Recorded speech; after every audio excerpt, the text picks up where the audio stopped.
At last, we've made it to the crown chakra. As we were starting this video, it became clear that the information that was available could not possibly be contained in just one short video. It had to be expanded into several to really do the topic justice. This topic is going to connect everything we've talked about in the past. Chakras, dimensions, crystals, sacred geometry, astral travel, heaven and earth. It's one of the most amazing topics. One that if scientifically and spiritually understood, will completely change everything. And that's the key. It needs to be understood both scientifically and spiritually, not just one or the other. When both the left and the right brain sync up and understand each other, that is when the true realization hits you and things really start to make a lot of sense, like a light going off in your head. And it's perfect because the topic for these next few videos is light. I also have a special surprise today. Teal Scott is with me, and she's going to be helping share some valuable information about light, enlightenment, and vibration.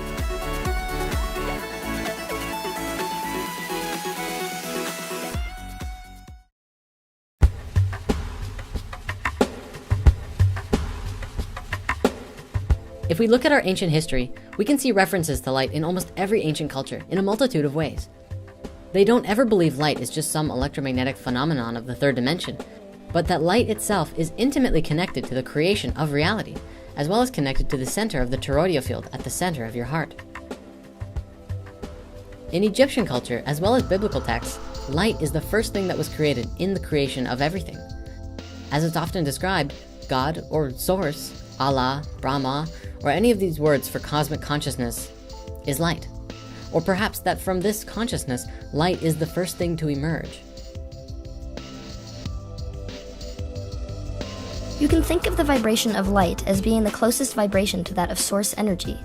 And this is why in human culture, God and spirit is so often equated to light.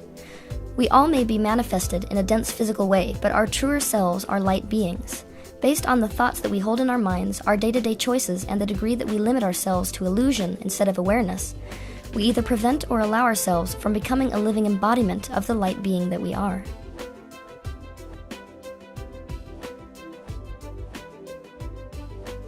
Over the next few videos, we're going to talk all about light, visible light, electromagnetic radiation, and spiritual light.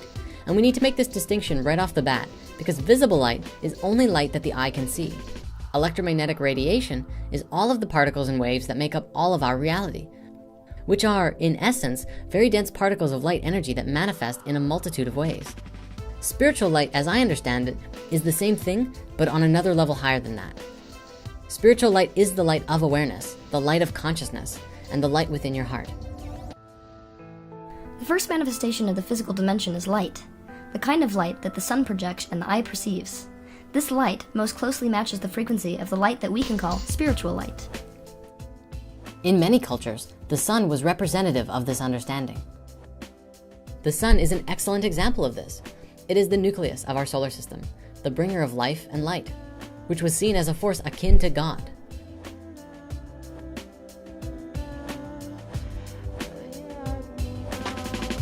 This is often confused by modern scholars to be some form of sun worship. There's a key difference between what we think is happening and what was actually happening. They didn't worship the sun.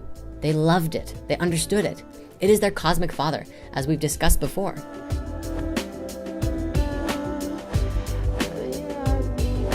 The sun is the closest representation we have in this dimension to understanding source energy. Source energy, that which we often call God, is unified potential energy. Being unified and potential energy, this means that in order to know itself, source had to express itself in a way that would enable it to understand separateness and finite properties. And so, all of the dimensions were created. As the dimensions were created, the vibrations and experiences of each one became more and more separate in nature until it arrived at this physical dimension, which is where we currently find ourselves. All around the world, there's an idea that is widely understood known as enlightenment. To be enlightened is to become aware of your spiritual nature, to become more aware to a greater understanding of truth. As it's often described, enlightenment is like shining a light on old belief systems that no longer work. Here's an example. On our planet, we had a movement that took place a few hundred years ago called the Industrial Revolution. What happened was that we ultimately became conditioned to a lifestyle where we worked with machines 9 to 5 and basically became slaves to our own system. People stopped doing what they wanted to do and started working primarily for money. And maybe we weren't doing exactly what we wanted to before that, and the Industrial Revolution was the creation of something new. It wasn't bad, and what it did was propel us forward technologically. What then happened was our school systems adopted the same system, ultimately to condition our children from a very young age to get into the 9-to-5 system as well. At the time, we thought it was the right thing to do. What we are realizing now is that this system is conditioning us to become cogs in the wheels of our civilization rather than independent creators who are born and taught to go into the world and create something magical. And you can see a difference when kids defy the school system and do what they want. People like Steve Jobs chose to drop out of college and completely transform the way that we use computers forever. And Albert Einstein couldn't sit still in class and ended up revolutionizing the field of physics.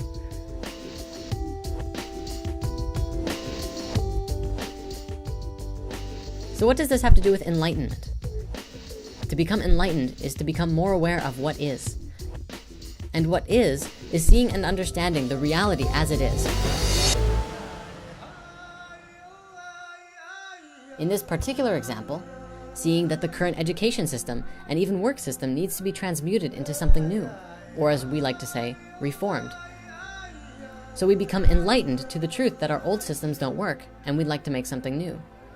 Perhaps a school system where art and creativity is just as important as the maths and sciences, where kids are given the opportunity to learn about what they want to learn about and grow in a powerful learning environment and create amazing things from a very young age, such as the 13-year-old that revolutionized solar panels by using the Fibonacci sequence. To become more aware takes place on 2 levels. And what I mean by this is that it takes place internally and externally. The example I just gave you was external, becoming more aware of something that is fundamentally broken that we have created, and then finding new ways to fix it and turn it into something entirely different, and something that works from its core. When you consciously make the choice to seek your true nature, you consciously make the turn back towards source energy. Thus, with spiritual practice, your bodily frequency becomes higher and higher until you physically transcend the 3rd dimension. The highest frequency that a physical thing can maintain without ceasing to exist in the 3rd dimension is light, which is why we call this process enlightenment. Given that, enlightenment internally is where the real magic takes place. Across all of these ancient cultures that describes light and God, Buddhism, Christianity, Hinduism, and so on, the most consistent factor is that God is within you. God is the light at the center of your heart. The kingdom of heaven is within you, Christ said. And how interesting that the toroidal field pattern that is around all things is the same as the one around your heart. And that the very center of that field is a point of unity which connects you to a higher consciousness of the universe all around you. When we allow ourselves to become a living embodiment of the light being that we are, we become a living embodiment of God consciousness. We become enlightened. So when we become enlightened, as the Buddha did, we essentially become more aware of our divine nature. And by divine, I mean the aspect of you that is eternal, your essence or your spirit. And this can be described scientifically as well. We know that atoms are immortal based on scientific research. Atoms never decompose or age. Atoms that were present at the time of the Big Bang billions of years ago are still with us today in the same form that they were when they came into existence. When 2 atoms hold hands, they form a molecule. The same way when letters come together to form words, and words form together to make sentences. However, the moment that space is introduced, it separates all of the aspects into their basic elements. The meaning of the words and sentences disappear. Nevertheless, the letters still exist. In the word life, the letters are bonded together. If you separate the letters, it becomes a jumble.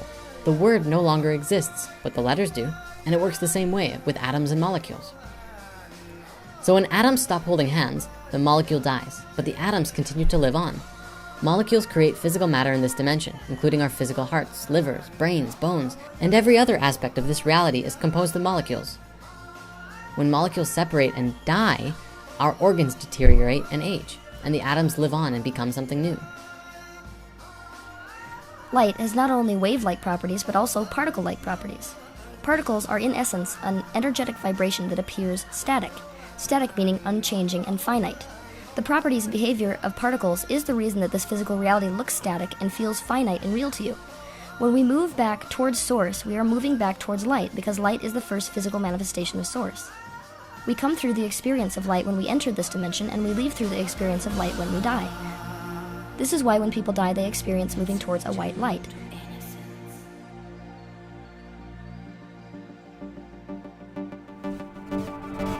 Keep in mind that nothing really dies, but simply energy is transmuted.